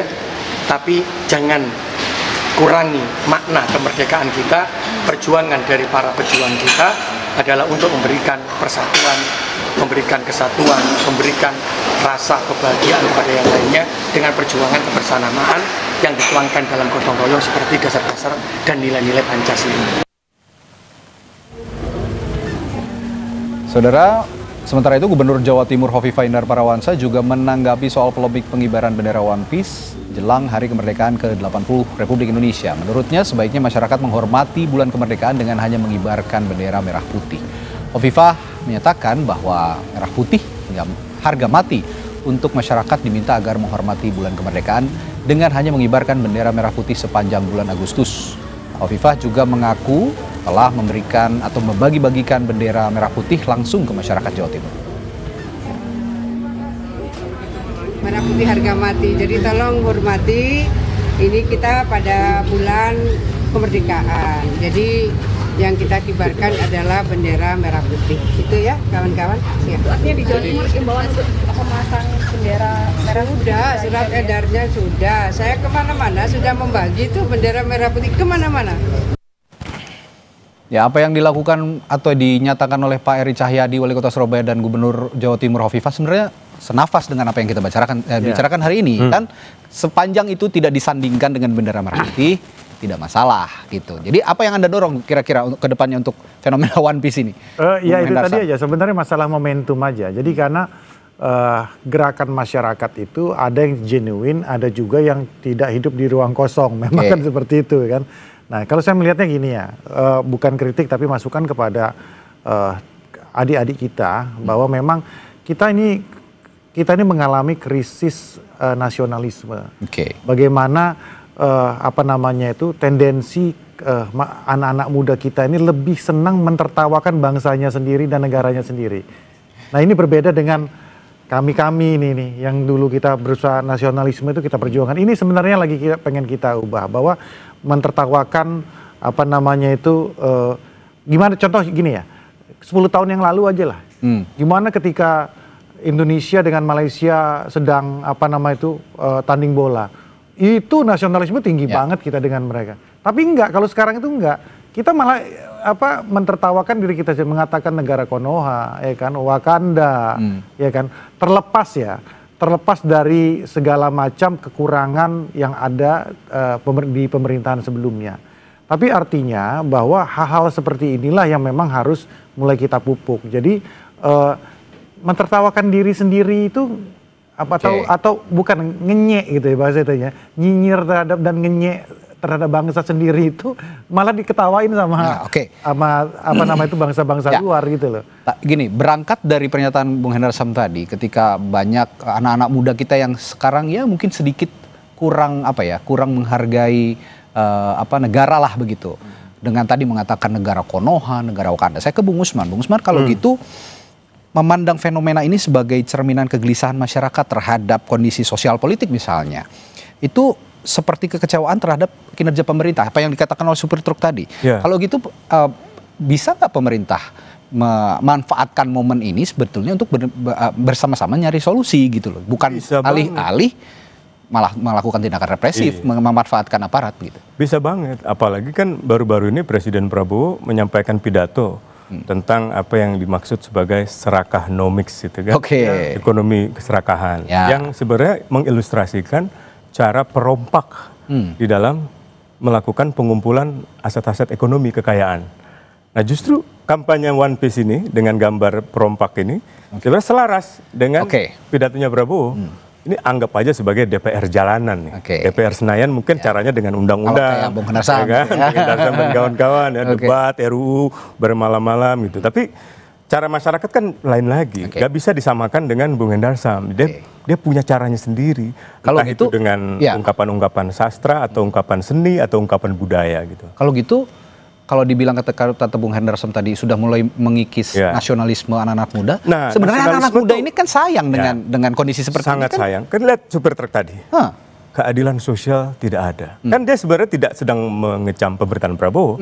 Dia sedang mempertanyakan di negara ini kenapa keadilan sosial nggak hadir. Nggak ada gitu. Apakah itu sekarang pemerintahan Prabowo, apakah sebelumnya pemerintahan Jokowi, SBY, misalnya Mega, atau Gus Dur, atau Soeharto, atau bahkan Soekarno, dan seterusnya gitu. Jadi kenapa keadilan sosial itu nggak hadir? Kan kecintaan pada bangsa ini nggak bisa direduksi pada nasionalisme dalam pengertian persatuan saja, seperti yang tadi diutarakan gitu. Jangan sampai pecah belah, kita harus bersatu. Kan seolah-olah kebangsaan itu hanya pada sila ketiga. Padahal sila ke-1 tentang ketuhanan yang Maha Esa, kemanusiaan yang adil dan beradab, yang keempat kerakyatan, yang kelima keadilan sosial. Itu kan ada 4 sila lainnya yang sebenarnya juga disuarakan oleh masyarakat. Nah kita bertahun-tahun diindoktrinasi seolah-olah segalanya itu ada pada persatuan dan kesatuan. Bahkan Undang-Undang Dasar kan biasanya kita menyebut Undang-Undang Dasar Republik Indonesia. Mau dikatakan NKRI, Undang-Undang Dasar Negara Kesatuan Republik Indonesia. Ini ada alasannya nih.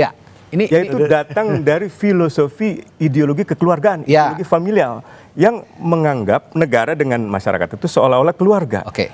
Orang tuanya adalah negara, rakyatnya adalah anak. Karena itu mereka tidak percaya anak itu boleh melawan orang tua. Padahal ini bukan orang tua dan anak. Ini negara modern yang hubungannya egaliter. Gitu. Jadi saya kira itu harus diterima lah dengan lebih terbuka gitu. Alih-alih gitu ya memberikan sikap yang represif terhadap Gen Z, milenial gitu ya. Kita tahu loh ya usia-usia kita tahu lah kalau dinasehatin sih masih bisa nerimo-nerimo. Gen Z kan agak susah nih kalau dinasehatin, mereka punya cara lain untuk mencari cara kritik lain. Nah, alih-alih memberikan, ya tadi saya tanyakan, kenapa enggak pemerintah tahu bahwa Gen Z ini kan generasi emasnya Indonesia gitu. Kenapa enggak dirangkul aja gitu. Kita harus pilah dulu. Odol ini apakah mereka kan selalu punya cara gitu loh. Masalah odol ini, tapi kan bukan hanya odol ya. Iya, konteksnya sudah meluas kan. Bung Usman tadi kan. Konteksnya odol apakah ini mewakili Gen Z atau tidak? Kan ini kan hal yang berbeda sebenarnya kan. Jadi ini kan masyarakat kecil bawah dan pekerja-pekerja yang ada pada saat itu. Dan ini nggak bisa kita samakan dengan Gen Z yang mungkin punya perspektif yang berbeda tentang ini. Ya memang masalah odolnya masalah keadilan sosial, itu tentu. Dan saya mensupport hal tersebut apabila memang ini harus diselesaikan secara cepat-cepatnya. Tapi di satu sisi bahwa memang kita algoritma sosial kita ini menjurus ke arah terkikisnya nasionalisme, ya kan? Ini yang menurut saya kita agak miris dengan kami ya, yang boomers ini, ya kan? Bagaimana kita sekarang saya balik bertanya kan, teman-teman adik-adik kita itu kan tahu nggak ya kan, pahlawan-pahlawan kita itu siapa-siapa aja sih, ya kan? Apa yang sudah dilakukan, ya kan? Apa namanya itu dari daerah mana segala macam. Saya rasa belum tentu tahu gitu kan. Nah, ini yang sebenarnya masukan saya, ini dua hal yang kreativitas anak muda ini dengan rasa nasionalisme mereka ya itu harus tetap ditumbuhkan. Bagaimana contoh Amerika ya kan bisa mengglorifikasi ya kan keamerikaannya itu sampai ke luar negeri kan. Film Amerika lawan Vietnam aja Amerika itu kalah tapi dengan film Rambo dia bisa menang gitu.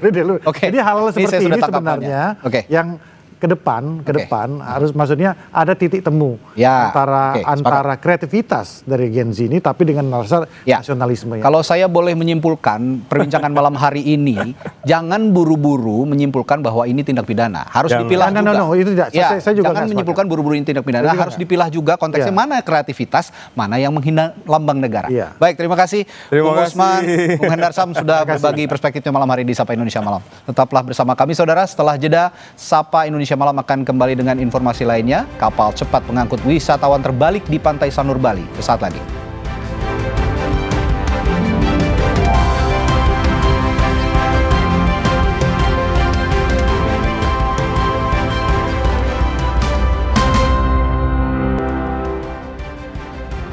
Kembali di Sapa Indonesia Malam, saudara. Sebuah kapal cepat pengangkut wisatawan terbalik di Pantai Sanur, Bali. Diduga insiden ini akibat gelombang tinggi. Dihantam gelombang tinggi, sebuah kapal cepat terbalik ketika hendak menuju ke pelabuhan Sanur, Denpasar.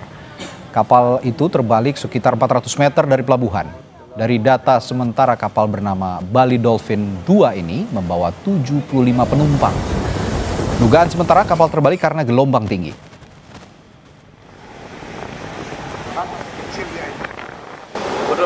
Kita lihat langsung tadi bahkan gelombangnya cukup tinggi ya, besar sekali pada sore hari ini. Ini yang mungkin mengakibatkan daripada kapal yang masuknya kurang tepat sehingga speed tergulung.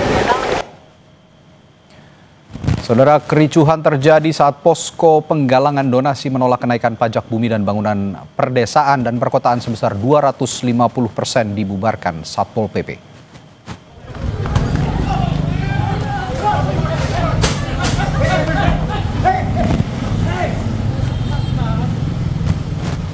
Sejumlah warga berusaha melakukan perlawanan saat Satpol PP membubarkan posko dan mengangkut logistik bantuan hasil donasi dari warga Pati, Jawa Tengah.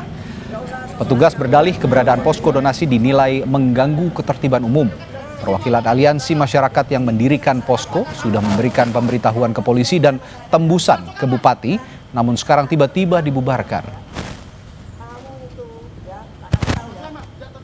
Yang bayar itu masyarakat, Pak. Ya. Kita ada.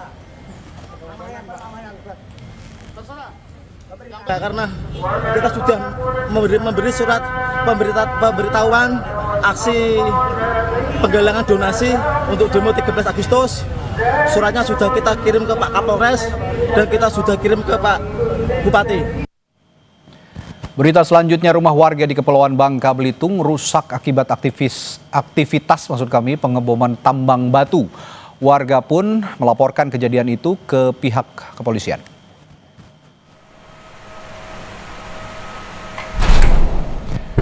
Akibat getaran dari aktivitas pengeboman tambang batu di Desa Air Mesu Timur, Bangka Tengah, rumah warga mengalami kerusakan. Sejumlah plafon hingga tembok retak akibat kejadian itu. Getaran berasal dari aktivitas pengeboman batu membuat warga resah dan melaporkan kejadian ini ke pihak berwajib. Kapolres Pangkal Pinang bilang perusahaan telah sepakat memberikan kompensasi perbaikan rumah dan untuk sementara kegiatan tambang dihentikan.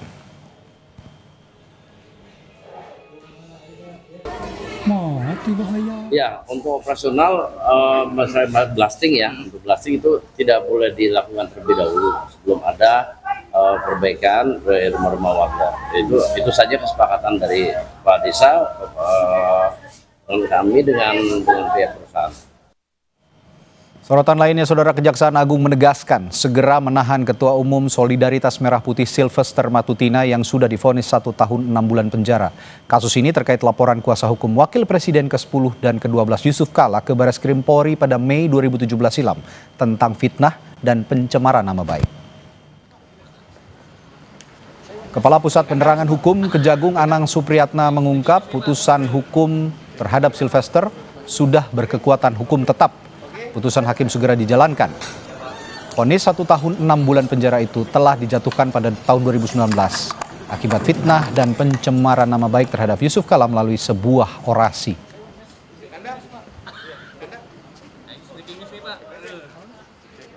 Informasi dari pihak Kejari Jakarta Selatan, hari ini diundang yang bersangkutan.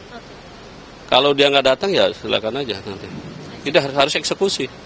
Kalau nggak salah hari ini. Pastikan aja nanti. Coba tanya nanti ke pihak Kejari Jakarta Selatan. Tapi yang kemarin saya informasi harus segera. Sudah inkrah.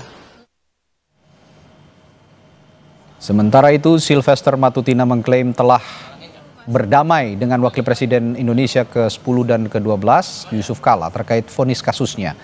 Sylvester mengklaim sudah menjalaninya, hanya saja tidak diberitakan oleh media massa. Yang saya mau jawab juga mengenai urusan hukum saya dengan Pak Yusuf Kalla, itu sudah selesai dengan ada perdamaian. Bahkan saya beberapa kali, ada 2 kali, 3 kali bertemu dengan Pak Yusuf Kalla dan hubungan kami sangat baik. Dan sebenarnya urusan proses hukum itu sudah saya jalani dengan baik. Dan memang waktu itu tidak ada diberitakan karena waktu itu baik saya maupun pihak Pak Yusuf Kalla tidak pernah memberitakan di media. Berebut bantuan makanan dan obat-obatan kembali terjadi di Khan Yunis, Gaza, Palestina. Kami punya informasinya sesaat lagi.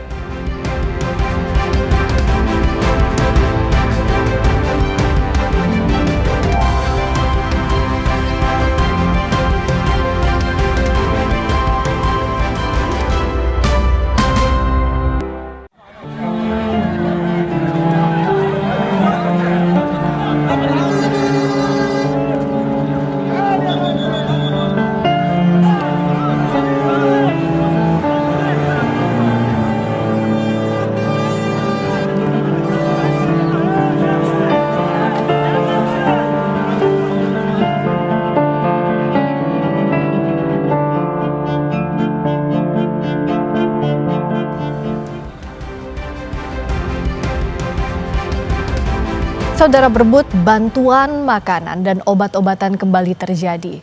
Ribuan warga Gaza di Khan Yunis mengelilingi truk bantuan, putus asa mencari pasokan makanan dan obat-obatan.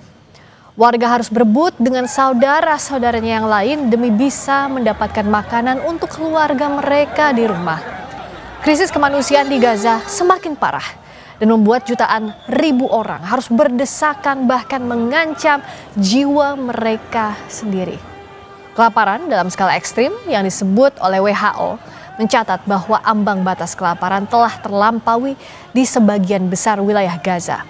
Akses ke bantuan sangat terbatas, berakibat metode pemberian bantuan kacau serta tidak efektif.